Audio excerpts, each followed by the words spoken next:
雅各書3章1至12節，我的弟兄們，不要當人作師傅，因為曉得我們要受更重的判斷。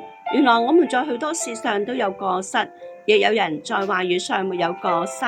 他就是完全人，也能勒住自己的全身。我們若把嚼環放在馬嘴裏，叫他順服，就能調動他的全身。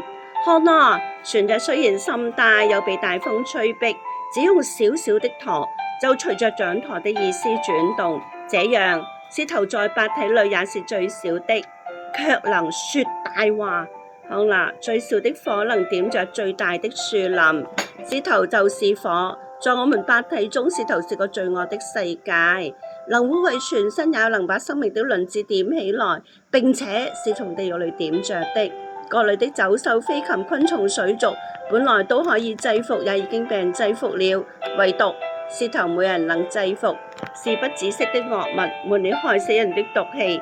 我們用舌頭頌讚那為主為父的，又用舌頭咒詛那照着神形象造的人。頌讚和咒詛從一個口裏出來，我的弟兄們，這是不應當的。泉源從一個眼裏能發出甜苦兩樣的水麼？梗係唔能夠啦。我的弟兄們，無花果樹能生橄欖麼？葡萄樹能結無花果麼？鹹水裏也不能發出甜水來。這是上主的話。